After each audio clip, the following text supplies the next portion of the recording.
Hello guys, welcome to Unacademy. कैसे हैं आप सभी लोग। तो आज का हमको सेशन स्टार्ट करें। आज के सेशन में हमको पढ़ना है maxima and minima.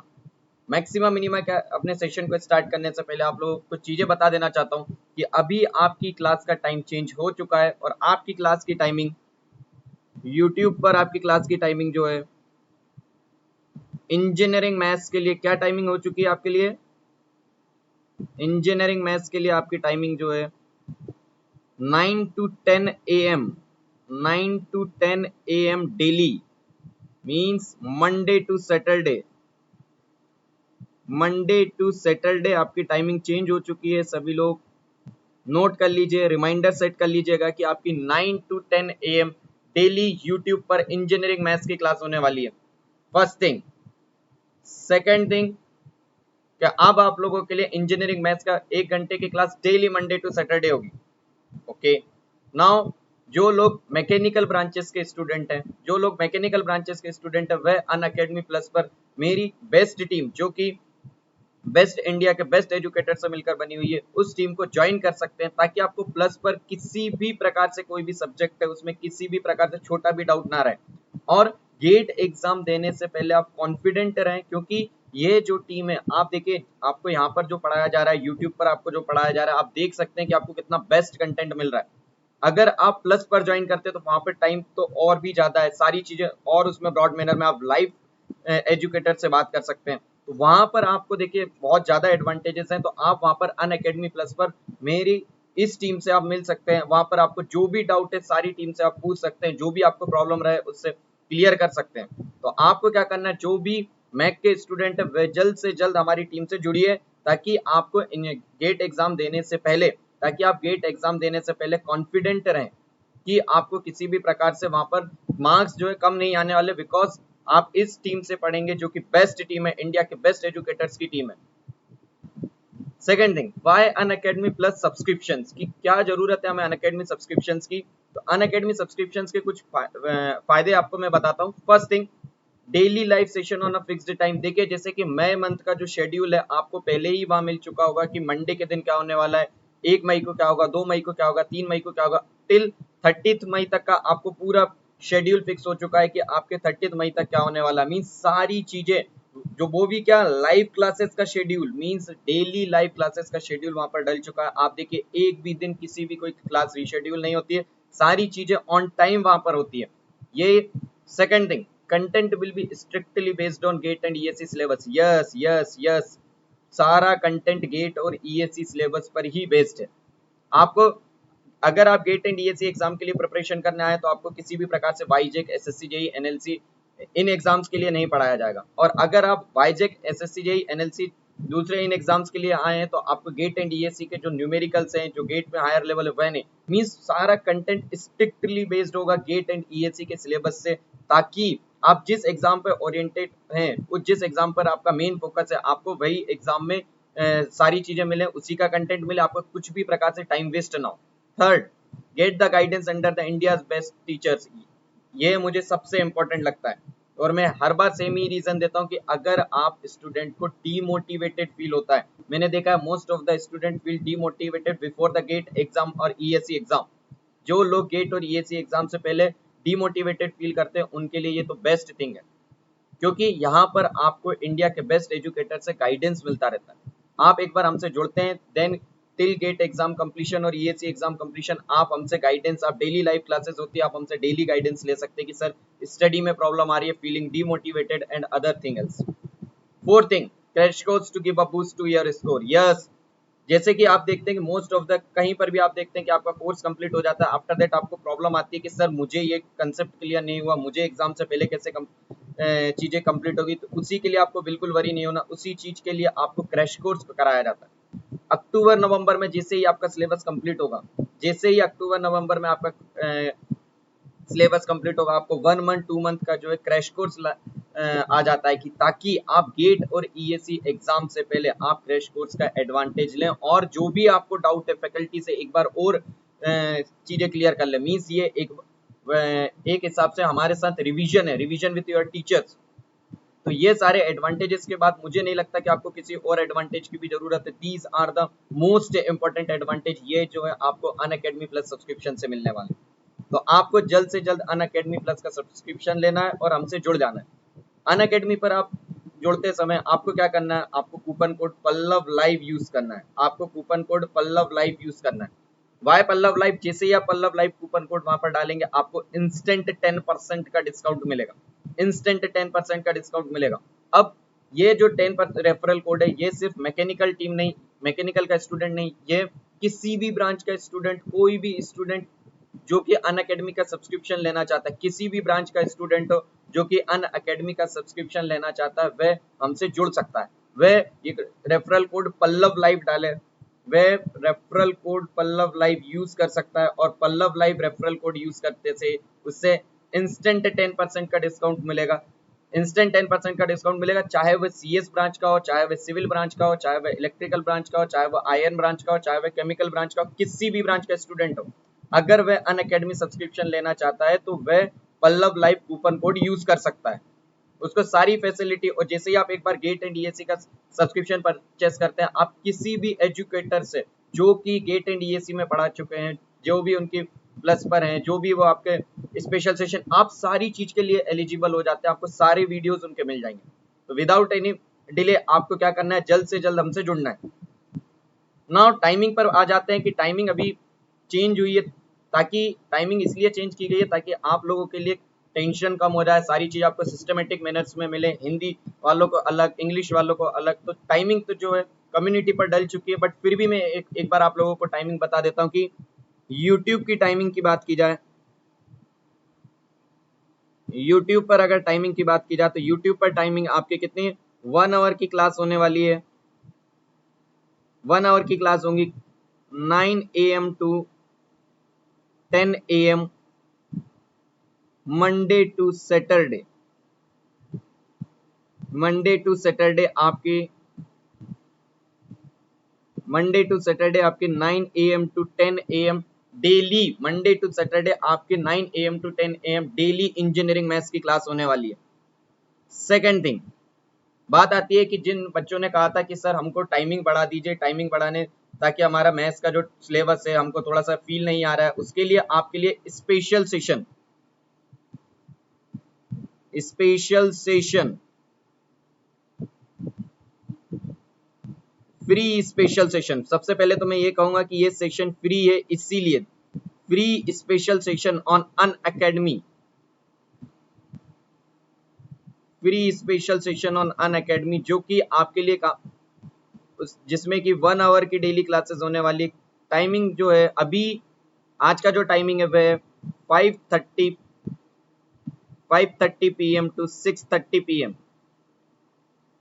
5:30 PM to 6:30 PM ये क्लास रेगुलर होने वाली है, ये डेली होने वाली है। स्पेशल सेशंस की बात की जाए तो ये कब से कब तक होने वाले हैं, ये मंडे टू फ्राइडे होने वाले हैं। तो आपको क्या है, किसी भी प्रकार से वरी नहीं होना। 1 hour on YouTube daily, 1 hour on free special session daily आपको जुड़ना है, ताकि आपके मैथ्स में आपकी कमांड अच्छी हो जाए। आप देखिए, मुझे ये बताइए अभी तक किन लोगों ने फ्री स्पेशल सेशन ज्वाइन कर चुके हैं मेरे, जल्दी से कमेंट करके बताइए किन लोगों ने फ्री स्पेशल सेशन ज्वाइन किए हैं। जल्दी से कमेंट करिए और बताइए मुझे कि आपको कितने अच्छे क्वेश्चन, कितने वंडरफुल क्वेश्चंस हमने वहां पर करे थे। टेल मी कैसे क्वेश्चंस किए अभी तक। फ्री स्पेशल सेशंस में अभी तक 3 क्लासेस हो चुकी हैं और उन 3 क्लास में हमने इतने अच्छे क्वेश्चंस किए हैं, डेली प्रैक्टिस क्वेश्चंस चल रहे हैं। तो आपको YouTube पर क्या कंटेंट मिलने वाला है, आपको YouTube पर कंसेप्ट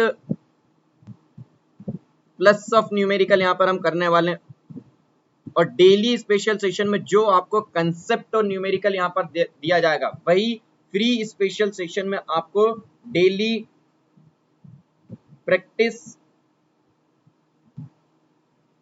क्वेश्चंस दिए जाएंगे। आपको डेली प्रैक्टिस क्वेश्चन दिए जाएंगे, और डेली प्रैक्टिस क्वेश्चन जो आपको दिए जाएंगे उसमें अगर आप बात करें तो किस ब्रांचेस के होंगे, सारी ब्रांचेस के होंगे, मैकेनिकल, सिविल, सीएस, सारी ब्रांचेस के होंगे, जिसमें कि आपको 10 क्वेश्चंस के अप्रॉक्स हम डेली क्वेश्चंस कर रहे हैं। उसमें डेली हम उसमें 10 क्वेश्चंस के अप्रॉक्स कर रहे हैं, और इतने प्यारे क्वेश्चन है। आप देखिए कमेंट सेक्शन में जल्दी से कमेंट करके बताइए, जिन लोगों ने फ्री स्पेशल सेशंस देख चुके हैं, बताइए किस टाइप के क्वेश्चंस वहां पर हो रहे हैं। जल्दी से कमेंट करिए।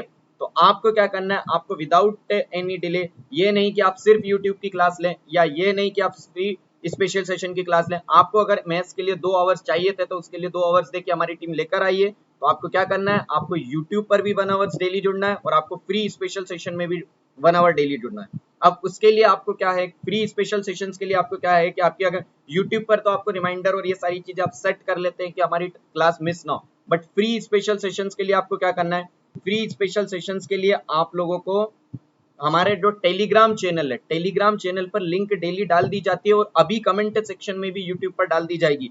तो आपको क्या करना है, हमारे टेलीग्राम चैनल पर जुड़ना है। किसी को अगर टेलीग्राम चैनल की प्रॉब्लम है, कोई वरी मत होइए, एंड ऑफ द सेशन में मैं आपको टेलीग्राम चैनल हमारा बताएंगे, उस टेलीग्राम चैनल की लिंक टाइप करना और वहां पर जुड़ना है। वहां पर डेली एक दिन पहले ही लिंक डल जाती है, आपको सिर्फ इतना करना है, उस लिंक पर क्लिक करना है और नोटिफाई मी और खुद को एनरोल कर लेना है ताकि आपका सेशन बिल्कुल भी मिस ना हो।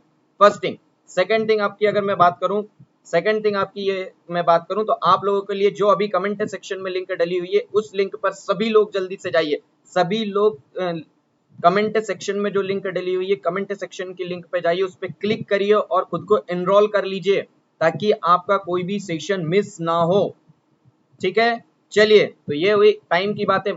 माना कि थोड़ा सा टाइम इसके डिस्कशन करने में ये थोड़ा सा टाइम एक्स्ट्रा लग गया, बट ये सारी चीजें क्लियर करना जरूरी है क्योंकि अब आपकी सारी चीजें यही सेट पैटर्न में चलने वाली है। अब आपको सिर्फ पढ़ाई पर ध्यान देना, आपको किसी भी प्रकार से टाइम के लिए वरी नहीं होना है।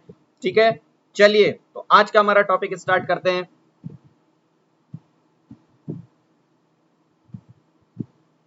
टॉपिक जो है आज का हमारा जो टॉपिक है वह maxima and minima of a single variable. तो before starting maxima and minima of a single variable, maxima minima की अगर आपको फील लेनी है, मैक्सिमा मिनिमा को अगर आपको एक्चुअल में समझना है कि मैक्सिमा मिनिमा में हम dy बाई dx ही क्यों निकालते हैं, D square by upon dx square की वैल्यू लेस देन 0 क्यों लेते हैं, D square by upon dx square की वैल्यू ग्रेटर देन 0 क्यों लेते हैं, उसके लिए आपको क्या करना पड़ेगा, उसके लिए सबसे पहले आपको समझना पड़ेगा इंक्रीजिंग एंड डिक्रीजिंग फंक्शन। तो हेडिंग डालिए increasing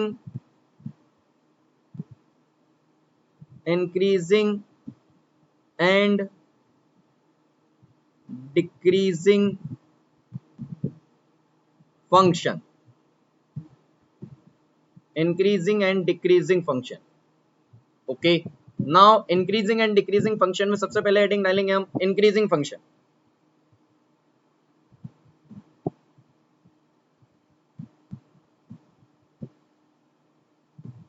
सबसे पहले हेडिंग हो जाएगी increasing function.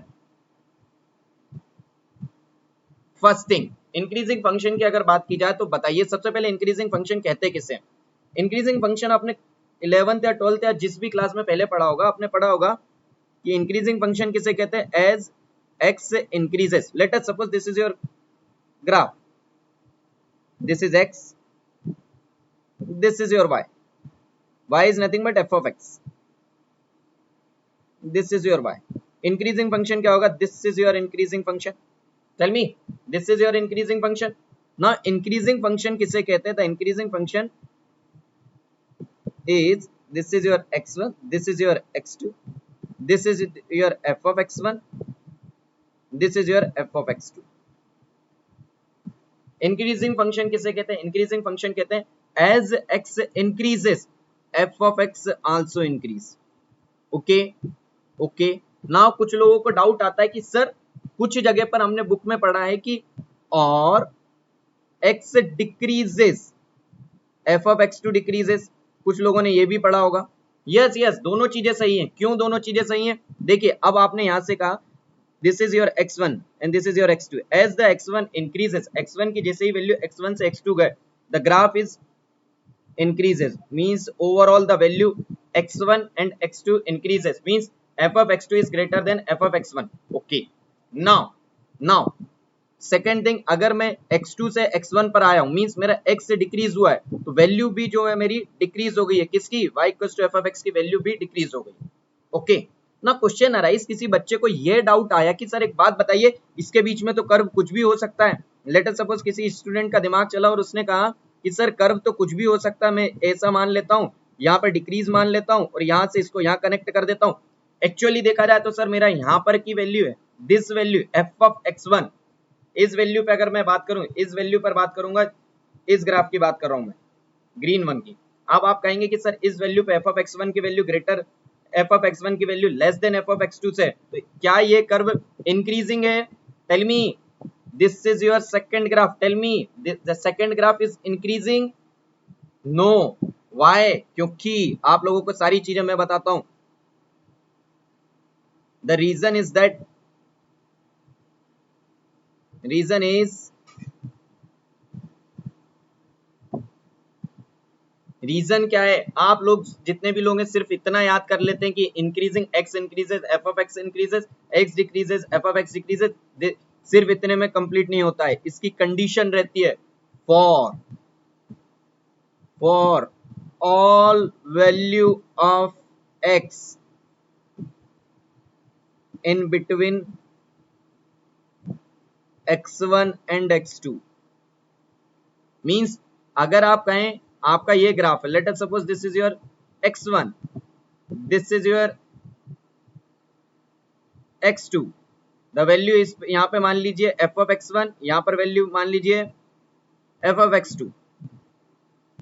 Now this curve and the second one is, let us suppose this is x1, this is x2, this is f of x1, this is f of x2। now this one, किसी का मन हुआ, now the question arise कि first one and second one, which one of them is an increasing function? tell me which one of them is increasing function? यहां भी increasing हो सकता है, बट मैं x1 और x2 के कंट्रोल, x1 और x3 के कंप्लीट रीजन में मैं आपसे चाहता हूं कि कौन सा फंक्शन इंक्रीजिंग है, तो आप कहेंगे x1 is increasing, x2 is not increasing। why? because as the x1 is greater than x2, f of x1 is greater than f of x2 for all values of x, for all values of x, all values of x means that, means आप कोई भी value यहां ले लीजिए, late us suppose मैंने यहां value ली x3, x3 is greater than x1 and the value is, x3 is greater than x1 and the value of f of x3 is greater than f of x1, but here if we take this value as a x3, if we take this value as a x3, the value of f of x3 is less than f of x1, so this is not the increasing function। समझ आया? एक एक चीज समझिए। पहली चीज, किसी को यह याद रहता है सिर्फ कि सर x इंक्रीजिंग से f of x1 इंक्रीज हो, नहीं, आपको यह भी ध्यान रखना है कि चाहे वे x1 इंक्रीज होने से f of x इंक्रीज हो, चाहे x डिक्रीज होने से f of x डिक्रीज हो, the function is said to be the increasing function, but always remember this condition for all values of x in between x1 and x2, for all values of the xn, for all values of the x in between x1 and x2। okay, first thing, now ये चीज तो हमको graphically समझ आ गई, but tell me, graph सभी function का जो आपको गिवन दिया रहेगा क्वेश्चन में, उसका ग्राफ बना पाना पॉसिबल है? नहीं है। सारे क्वेश्चंस में अगर आपको जो भी वेरिएबल दिए गए हैं, जो भी आपको फंक्शन दिए गए हैं, सारे फंक्शन का ग्राफ बना पाना पॉसिबल नहीं है। अगर सारे फंक्शंस का ग्राफ बना पाना पॉसिबल नहीं है, तो हम फंक्शन का पता कैसे करेंगे कि फंक्शन इज इंक्रीजिंग और डिक्रीजिंग? तो उसके लिए हम यूज करते हैं मैथमेटिकल अप्रोच। मैथमेटिकल अप्रोच किसके लिए? Mathematical approach to check the function is, mathematical approach to check the function is increasing और डिक्रीजिंग। ये फर्स्ट मैंने कौन सी मेथड बता दी आपको? फर्स्ट मैंने आपको ग्राफिकल मेथड बता दी। जिन फंक्शन का आप ग्राफ बना पाए उसमें आप चेक कर लीजिएगा, अच्छी बात है आपने चेक कर लिया, बट सारे फंक्शंस का ग्राफ बना पाना पॉसिबल नहीं है। तो सारे फंक्शंस जिनका ग्राफ बना पाना पॉसिबल नहीं है, तो उनके लिए हम कैसे चेक करेंगे? उनके लिए आपको मैथमेटिकल अप्रोच लेनी पड़ेगी। और उस मैथमेटिकल अप्रोच में हम क्या करते हैं? तो मैथमेटिकल अप्रोच के लिए फर्स्ट थिंग, ध्यान से देखिए, मुझे एक बात बताइए, अगर ये फंक्शन इंक्रीजिंग है, ध्यान से समझिए, लेट अस सपोज मैं आपको यहां बता देता हूं, late us suppose this is your increasing function. Okay, मान लीजिए इंक्रीजिंग फंक्शन है for all values of x in x1 and x2, इसमें ये फंक्शन जो है इंक्रीजिंग है। Okay, now my question is, अगर ये फंक्शन इंक्रीजिंग है, लेट अस सपोज मैंने ये पॉइंट लिया, इस पर मैंने अगर टेंजेंट ड्रॉ किया तो tangent at this point is this one, yes और नो, ओके। अगर ये इंक्रीजिंग है, मैंने यहां पर इस पॉइंट पर टेंजेंट ड्रॉ किया, tangent is this one, okay. This is alpha 1, this is alpha 2, let us suppose.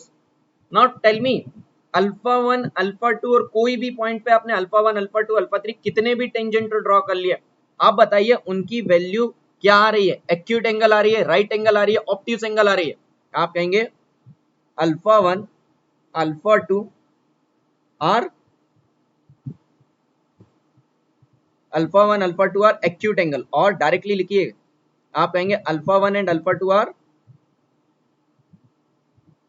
Less than 90 degree. Tell me, acute angle है ना, means alpha 1 and alpha 2 are acute angle and acute angle is less than 90 degree, okay. उससे क्या पता चलने वाला, उससे देखिए, अब मुझे बताइए एक चीज, अगर आपके अल्फा 1 अल्फा 2 की वैल्यू लेस देन 90 डिग्री है, then 10 alpha 1 10 alpha 2 10 alpha 1 10 alpha 2 की वैल्यू क्या आने वाली है, 10 अल्फा 1 10 अल्फा 2 की वैल्यू आने वाली है पॉजिटिव, यस और नो। 10 अल्फा 1 और 10 अल्फा 2 की वैल्यू क्या आने वाली है, पॉजिटिव, और 10 अल्फा 1 एंड 10 अल्फा 2 की वैल्यू पॉजिटिव आने वाली है, एंड 10 अल्फा 1 10 अल्फा 2 को क्या कहते हैं, स्लोप, ओके। अब ये किस चीज के स्लोप हैं, हमने किस चीज के स्लोप लिया, ये जो पॉइंट है यहाँ पे स्लोप किस चीज के हैं, these are the slope of tangent, these are nothing but the slope of tangent, means slope of tangent is greater than 0, okay। if this is a slope of tangent, अगर ये slope of tangent है तो मुझे बताइए slope of tangent को कौन indicate करता है, slope of tangent is indicated by derivative और differentiability, this is nothing but dy by dx, indicated by dy by dx, and dy by dx is greater than 0. This is your condition, this is your mathematical condition or mathematical check for whether the function is increasing or decreasing. If dy by dx is greater than 0, then the function is increasing. सभी question में graph बना पाना possible नहीं था, सभी functions में graph बनाना possible नहीं था, इसीलिए हमने वैल्यू किसकी निकाली, dy by dx की, और मैथमेटिकल अप्रोच चेक करी, और अगर मैथमेटिकल अप्रोच चेक कहती है कि dy by dx is greater than 0, then it is increasing, and if dy by dx is less than 0, वह कंडीशन आएगी कि उसे डिक्रीजिंग कहेंगे। तो आपको समझ आया, इंक्रीजिंग को चेक करने के लिए सिर्फ जरूरी नहीं है कि आपको ग्राफिकल मेथड आए, आपको ग्राफिकल मेथड आती है तो ठीक है, अगर आपको ग्राफिकल नहीं आती तो आप मैथमेटिकल अप्रोच से जाइए। Now the second question arise, silly mistake point, silly mistake point, silly mistake point कह लीजिए, या फिर आप जनरली इस चीज पे ध्यान नहीं देते, उस चीज के लिए मैं आपको बता रहा हूं। अब आपने कहा सर इंक्रीजिंग और डिक्रीजिंग तो हो गया, दो वर्ड होते हैं, first one is increasing and second one is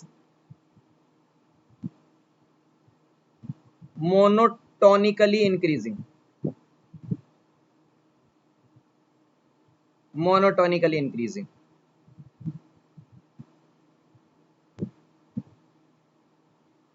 Increasing means what, monotonically increasing means what, function is continuously increasing, function is continuously increasing without any stationary point from value x1 to x2, means function is continuously increasing in the range x1 and x2, means continuously increasing means what, monotonically increasing, and monotonically increasing means dy by dx is greater than 0, and increasing means what, dy by dx is greater than equals to 0. Now question समझ नहीं आया किसी को कि sir हुआ क्या है, हुआ सिर्फ इतना है, मोनोटोनिकली इंक्रीजिंग मींस व्हाट, अगर आपने दो पॉइंट लिए, उन दो पॉइंट के बीच में कर्व की बात की जाए तो कर्व इंक्रीजिंग तो है, बट लगातार इंक्रीजिंग है, कहीं पर भी वह स्टेगनेंट नहीं हुआ, कहीं पर भी वह स्टेगनेंट नहीं हुआ। कैसे, चलिए मैं बताता हूं। Late us suppose this is your first point, this is x1, this is x2, here we see that at each and every point, यहां पर आप कोई भी पॉइंट ले लीजिए, आप यहां पर कोई भी पॉइंट ले लीजिए, आप किसी भी पॉइंट पर चेक करें, हमेशा हमेशा हमेशा dy बाई dx की वैल्यू ग्रेटर देन 0 ही है। किसी भी पॉइंट पे चेक कर लीजिए, दिस वन और दिस वन, जिस भी पॉइंट पे आप चाहें, हमेशा dy बाई dx की value greater than 0 he. It means that alpha की वैल्यू लेस देन 90 सभी पॉइंट पर। बट एक केस ये भी तो पॉसिबल है,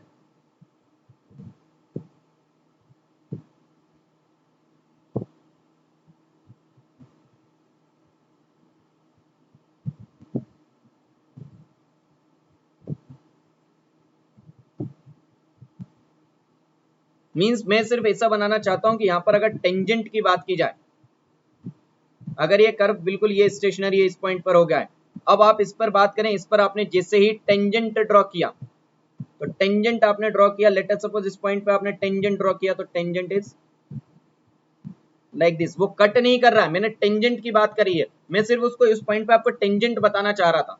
तो ये देखिए ये टेंजेंट है, तो यहाँ पर आपका टेंजेंट जो है वह अल्फा जो है उसकी वैल्यू 0 हो चुकी है, और अल्फा की वैल्यू 0 हो चुकी है, मींस tan अल्फा की वैल्यू 0 हो चुकी है। It means that slope of tangent की वैल्यू यहाँ पे 0 हो चुकी है, मींस उस पॉइंट पर dy by dx equals to 0 at point c, let us suppose the point is c। तो फंक्शन की बात की जाए, फंक्शन जो है x1 रीजन से x2 रीजन तक कंटिन्यूअसली इंक्रीजिंग है, बट बीच में एक पॉइंट भी कुछ ऐसे हैं जहां पर वह स्टेशनरी हुआ है। तो आगे से आपको ध्यान रखना है, अगर आपको फंक्शन इंक्रीजिंग कहा जाए, अगर आपको फंक्शन इंक्रीजिंग कहा जाए, तो आपको formula dy by dx greater than equals to 0 लेना है। और अगर आपको मोनोटोनिकली इंक्रीजिंग कहा जाए, अगर आपको मोनोटोनिकली इंक्रीजिंग कहा जाए, तो देन आपको dy by dx greater than 0 लेना है। Monotonically increasing means what? Monotonically increasing means लगातार सिर्फ इंक्रीज ही इंक्रीज हो रहा है। तो अब मुझे नहीं लगता कि आपको किसी भी प्रकार से इंक्रीजिंग फंक्शन में डाउट है। इंक्रीजिंग फंक्शन का मतलब सबसे पहले the function is increasing in between the range x1 and x2 such that f of x1 is greater than f of x2 or as the x decreases f of x is decreased. First one, this is your graphical method. Then the second one is the mathematical approach. The mathematical approach says that calculate the slope of the tangent. If the slope of the tangent is greater than 0 and slope of tangent is nothing but dy by dx, if dy by dx is greater than 0, then the function is said to be monotonically increasing. If the value of dy by dx is greater than equals to 0, then we say it as a increasing function. अगर किसी को अभी भी doubt है तो कोई दिक्कत नहीं, मैं आपको अभी डिक्रीजिंग बताऊंगा, तो आपको इंक्रीजिंग को भी उसके रिवर्स में ध्यान रख लेंगे। Second one is decreasing function.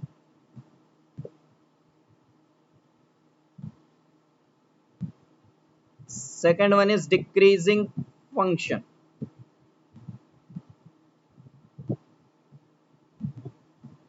Decreasing function किसे कहेंगे?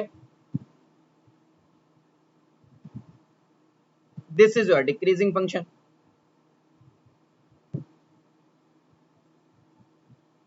This is your decreasing function. This is x1, this is x2, this is f of x1, this is f of x2. अगर आपको कहें यहाँ पे, तो the x as the x increases f of x decreases, yes or no, or as the x decreases f of x is increases. Check here, check कीजिए। x1 to x2 की बात की जाए तो the value of x1 is greater than x2, but f of x2 is less than f of x1, then it is known as decreasing function. Decreasing function किसे कहेंगे? कि as the variable x increases, the function f of x is decreases, or as the variable x decreases the function f of x is increases, means दोनों का opposite nature होना चाहिए, दोनों का opposite nature होना चाहिए। ओके, तो इसे कहेंगे अपन डिक्रीजिंग फंक्शन। ये तो बात हुई किसके थ्रू? अपने ग्राफिकल मेथड के थ्रू। अब बात आती है हमारी किस मेथड के थ्रू? Now mathematical approach.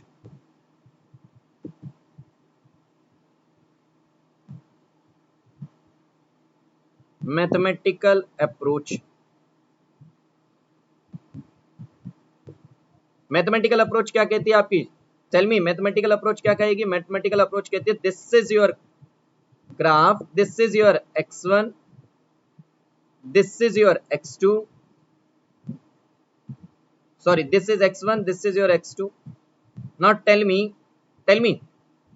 यहां पर अगर मैं किसी भी पॉइंट पर टेंजेंट बनाता हूं, लेट अस सपोज मैंने इस पॉइंट पर टेंजेंट बनाया,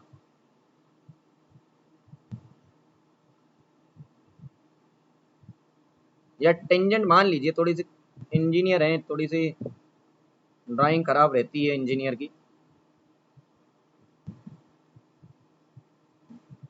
चलिए फिर भी बना देते हैं, ट्राई करता हूं।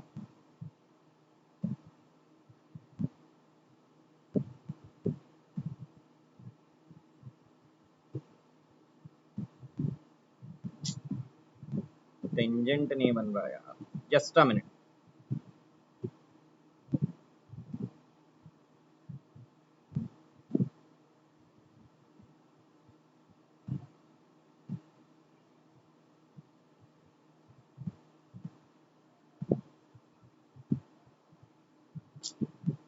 जस्ट अ मिनट,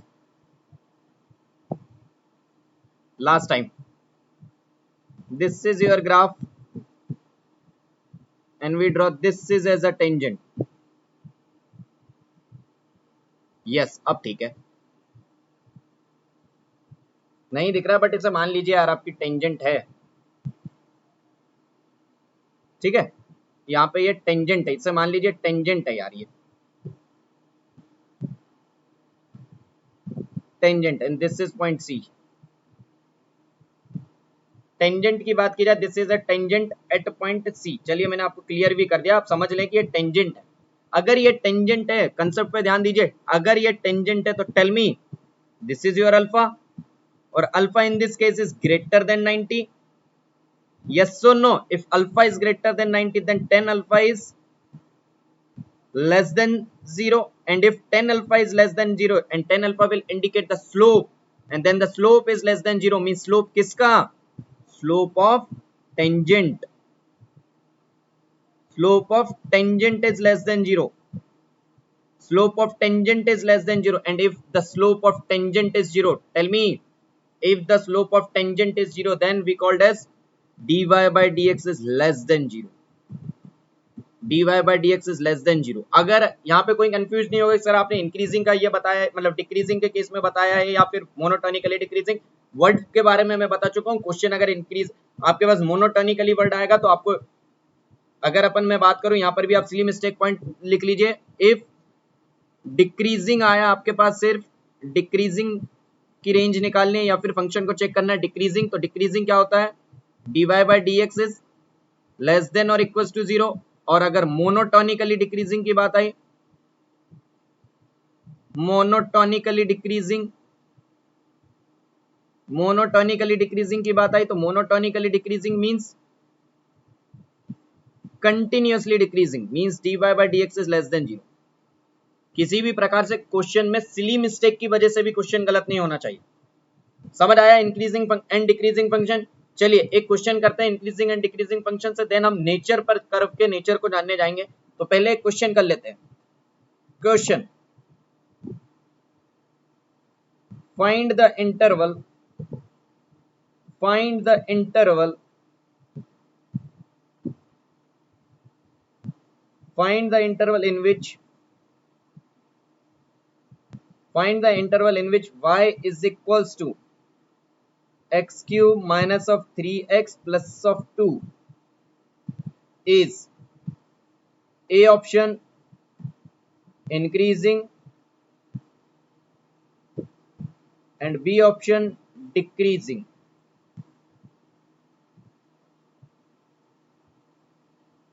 चलिए करिए, आपको मैं 1 मिनट का टाइम दे देता हूं।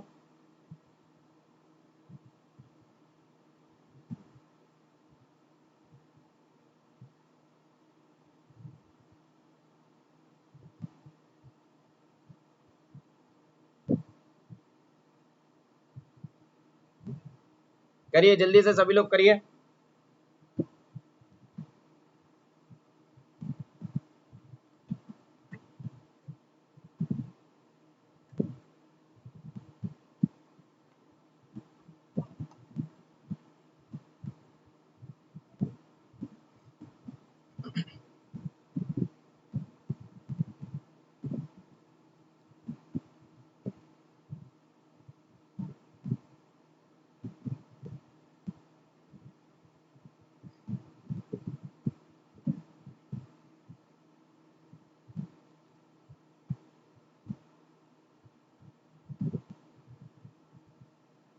15 सेकंड लेफ्ट,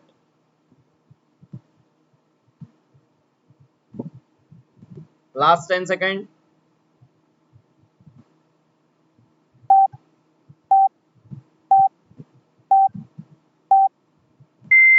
चलिए चलिए, times up times up times up.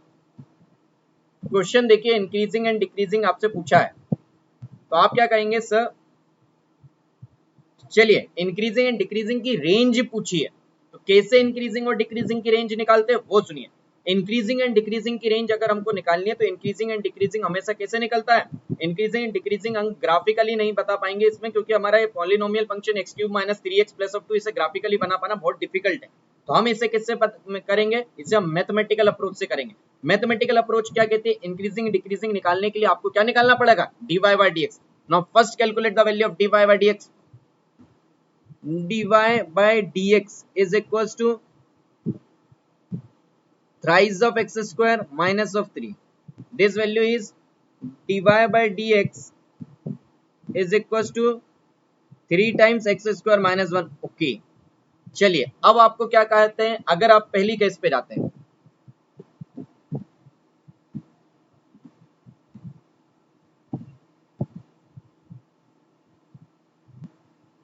चलिए अगर हम फर्स्ट केस पर मूव करें तो फर्स्ट केस क्या है आपका? आपको इंक्रीजिंग निकालना है। First case is increasing.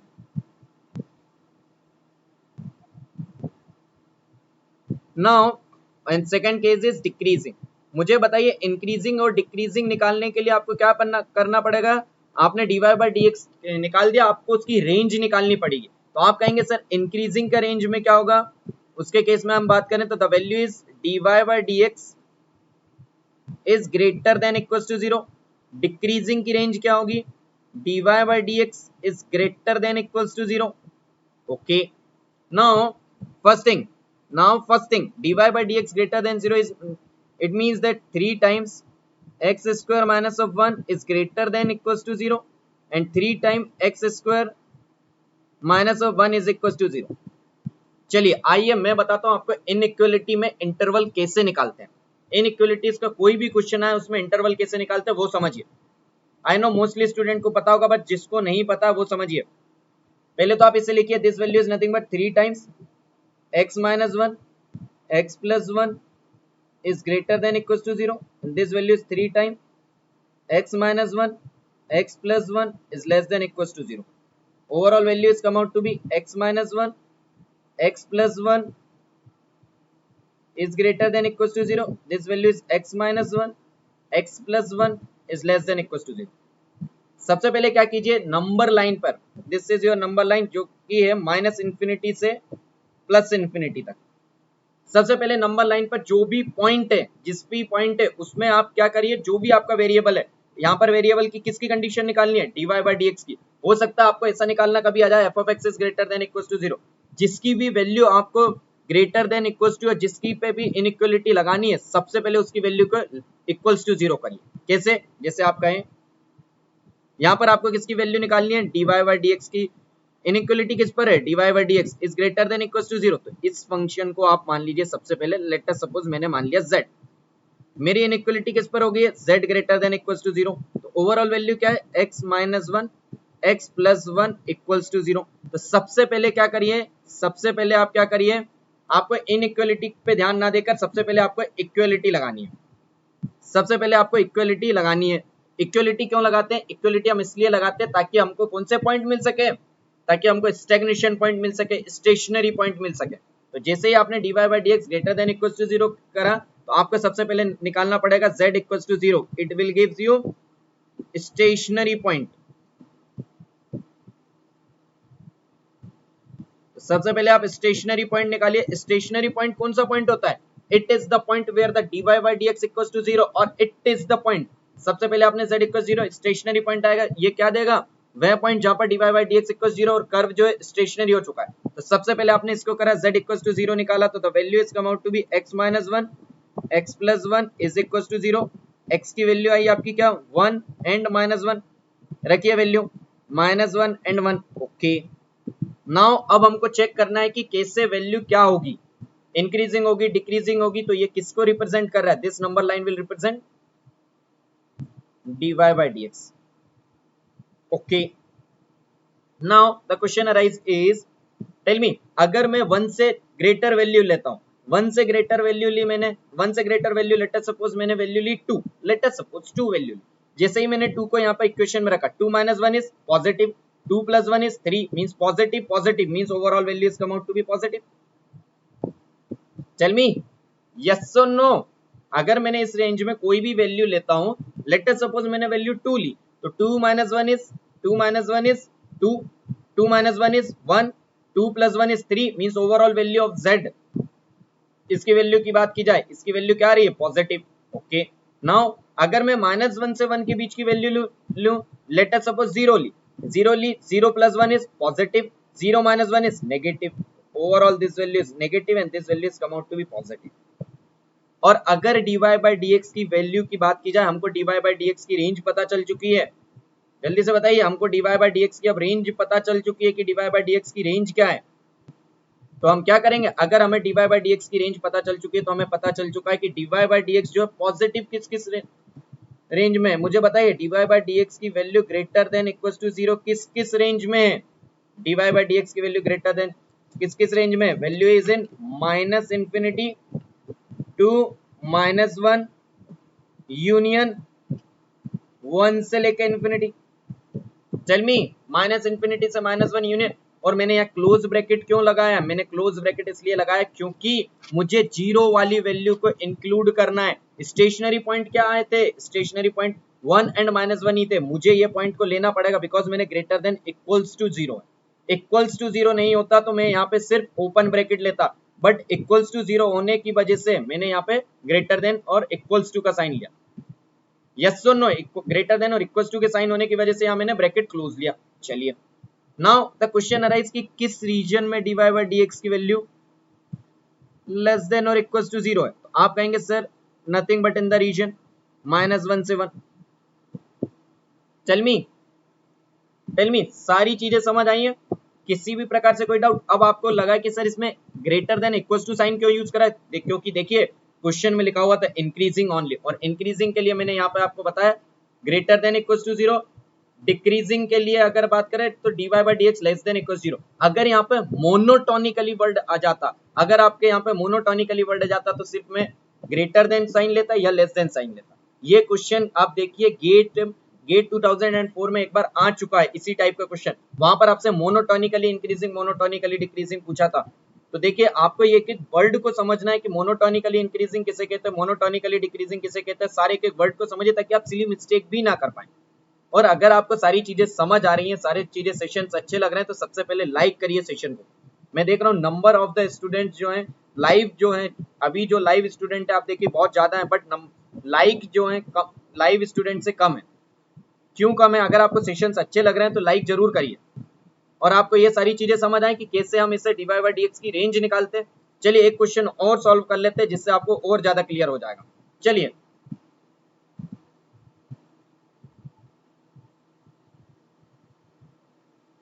Late us suppose y is equals to e to the power minus of x in the bracket x plus of 2. ये लास्ट क्वेश्चन इसका इंक्रीजिंग डिक्रीजिंग, देन हम nature पे जाएंगे. If y equals to e to the power minus of x in the bracket x plus 2 है. अब आपको क्या निकालना है, range of increasing and decreasing, range of increasing and decreasing निकालना है. चलिए 1 मिनट का टाइम में स्टार्ट कर देता हूं आपके लिए.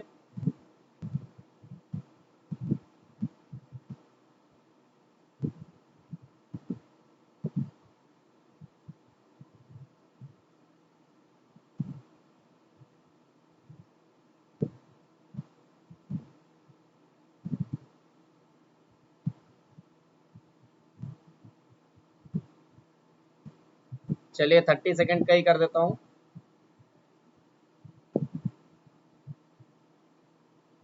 करिए, 30 सेकंड का टाइम स्टार्ट हो चुका है.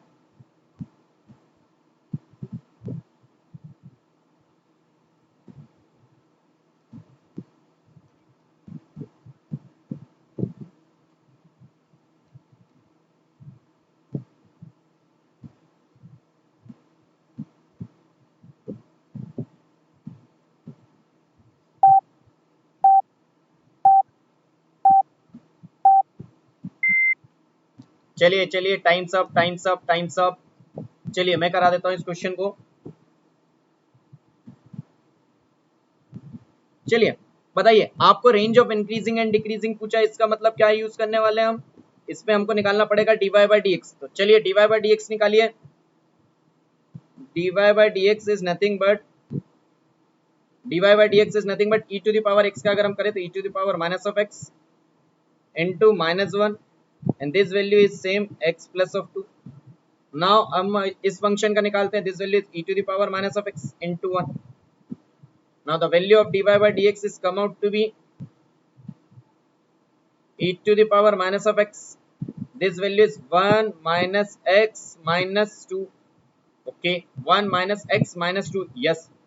अब मुझे क्या करना है, dy by dx की वैल्यू निकालने के बाद अगर मैं इसे और थोड़ा सा सिंप्लीफाई कर देता हूँ, this value is nothing but dy by dx is equals to this value is 1 upon e to the power x, 1 upon e to the power x, this value is x plus of 1 minus time. Tell me, यही value है। चलिए क्या value आई है आपकी, dy by dx is equals to dy by dx is equals to minus 1 upon e to the power x, x plus of 1। कुछ नहीं किया, थोड़े से सिंपल फॉर्म में लिख दिया ताकि आपको सारी चीजें समझ आए। तो अब आप क्या कहेंगे, चलिए अब आप नंबर लाइन पर जाएंगे, रेंज लेंगे कहां से कहां तक, माइनस इन्फिनिटी से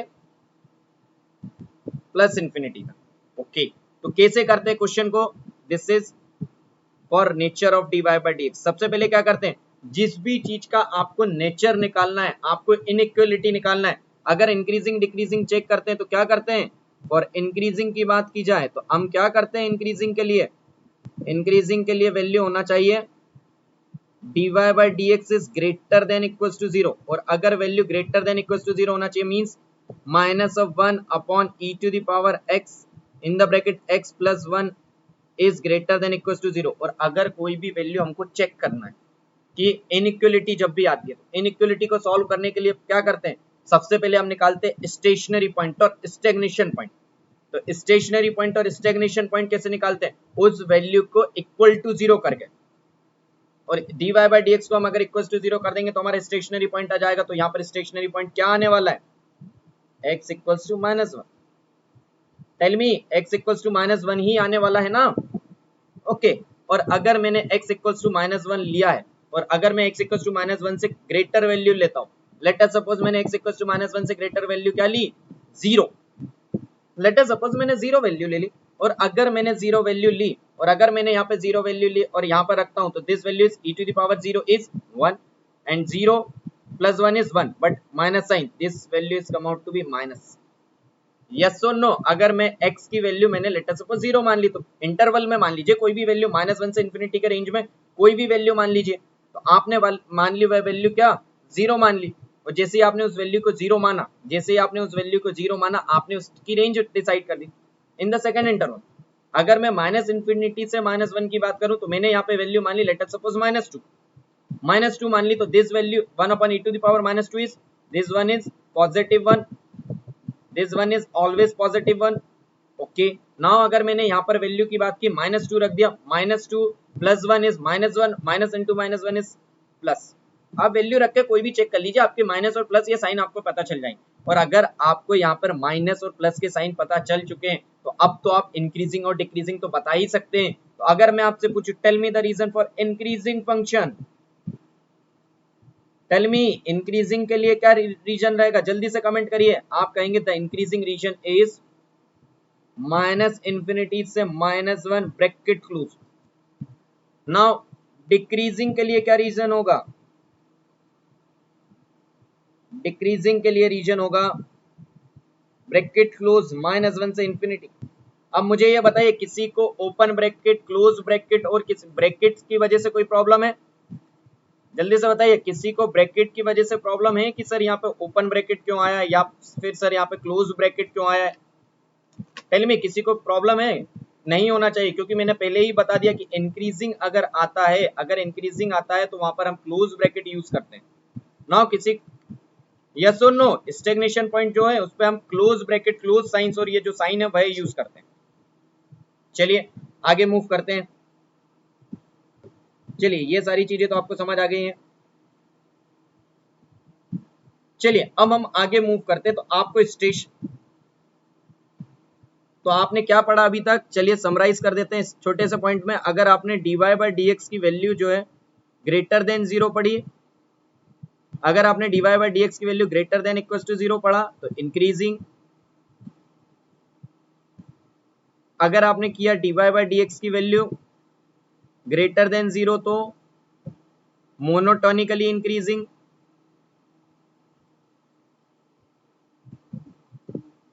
अगर आपने dy बाई dx की वैल्यू लेस देन और इक्वल टू की, दिस वैल्यू इज डिक्रीजिंग,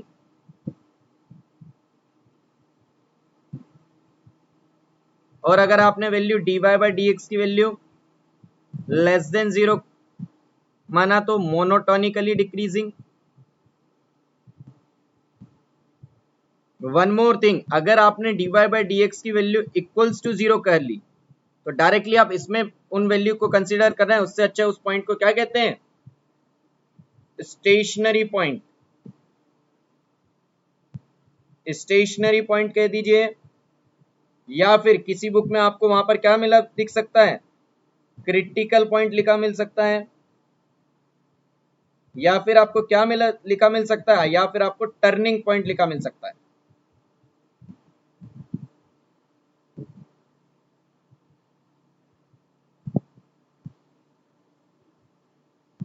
या फिर आप क्या कह सकते हैं, this value is nothing but, यहां पे जो वैल्यू मिलेगी ये क्या मिलने वाली है, neither increasing nor decreasing point. ठीक है, इसे गेट बॉक्स करके लिख लीजिएगा आप। सारी गेट में जो न्यूमेरिकल्स आते हैं यहां से आते हैं। अगर इंक्रीजिंग डिक्रीजिंग पे कोई डायरेक्ट न्यूमेरिकल आएगा तो यही कंसेप्ट यूज होगा। ये तो मैंने आपको सारी चीजें फील कराकर पढ़ाने के लिए करी थी। और अगर आपको सारी चीजें समझ आ रही हैं तो सबसे पहले आप लाइक कीजिए सेशन को, जल्द से जल्द। सबसे पहले सभी लोग सेशन को लाइक करेंगे, यस और नो। चलिए अब आगे हम चलते हैं कि नेचर ऑफ द कर्व के बारे में पता करना है। नेचर ऑफ द कर्व कैसा, मींस कर्व कॉनकेव है, कर्व कॉन्वेक्स है, या फिर कुछ और नेचर। चलिए तो हेडिंग डालिए,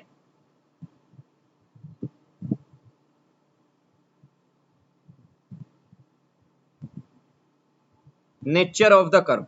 नेचर ऑफ द कर्व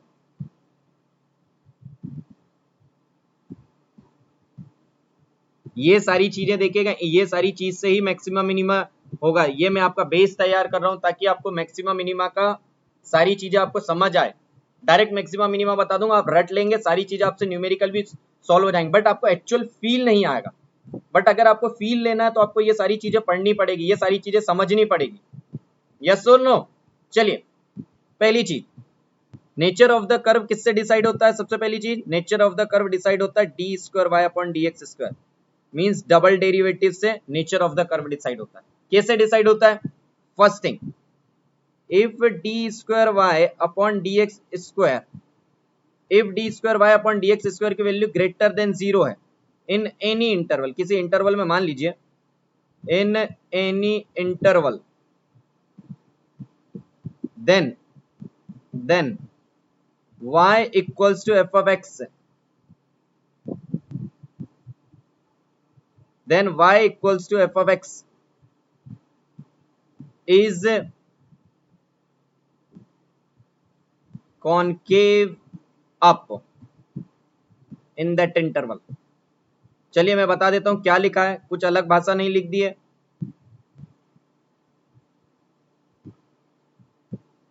समझिए सभी लोग, समझिए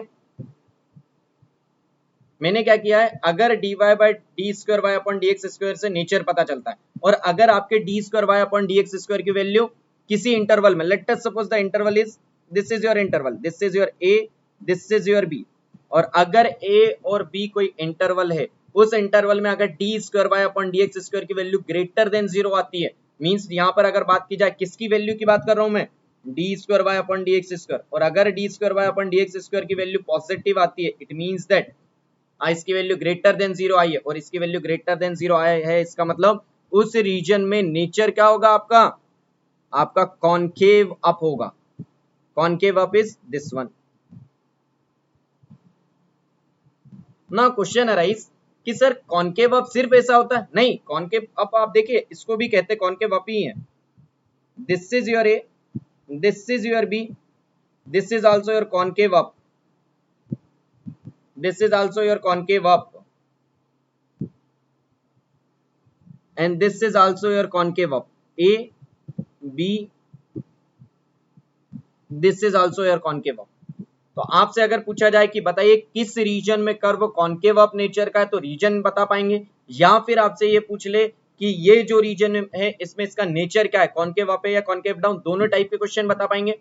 आपको सिर्फ इतना ही पूछ सकता है ना कि किस रीजन में कॉन्केव अप है, किस रीजन में कॉन्केव डाउन है, या फिर आपसे ये कह सकता है कि रीजन दिया हुआ और नेचर पूछा हो तो कर्व का नेचर बता पाएंगे, फर्स्ट थिंग। सेकेंड थिंग आप इसका जस्ट अपोजिट लिख दीजिए। सेकेंड थिंग क्या होगा, second thing is if d square y upon dx square is less than 0 in any interval,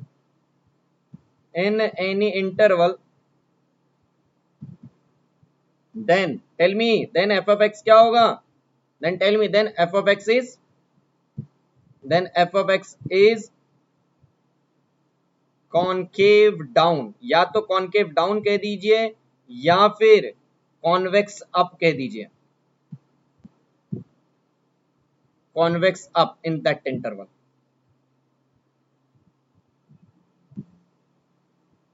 या तो उसे कॉन्केव डाउन कह दीजिए या फिर उसे कॉन्वेक्स अप कह दीजिए उस इंटरवल में। तो उसकी बात की जाए तो आपका क्या होगा,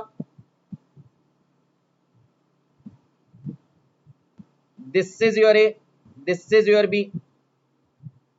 in the similar way, चलिए यहां पर दिखेगा नहीं आप लोगों को,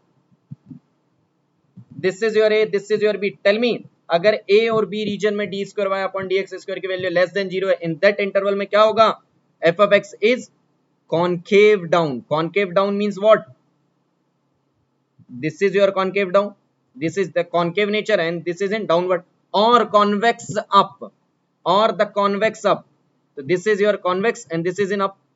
okay, in the similar way, जैसे मैंने आपको वहां बताया था, यहां पर भी आप कह सकते हैं कि this is your A, this is your B, this is also your convex up, और this is your A, this is your B, this is also your convex up. Okay, now the question arise कि if d square y, third case d square y upon dx square is equals to 0, then अगर nature d square y upon dx square equals to 0 आ गया तो उस point को क्या कहेंगे, जल्दी से बताइए। तो उस पॉइंट को कहेंगे,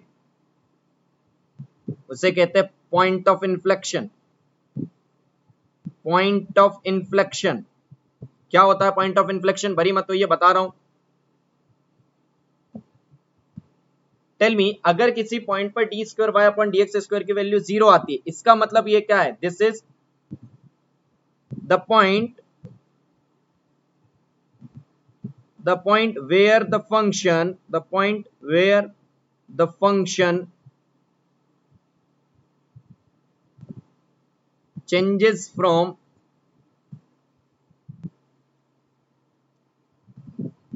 concave up to concave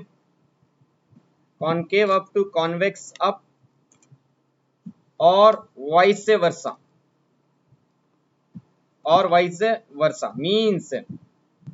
means सिर्फ उसका नेचर चेंज होना चाहिए। मतलब d square y upon d x square is the point where the curve changes is nature from the concave up to the convex down और convex down to the convex up, सिर्फ उसका nature बदलना चाहिए।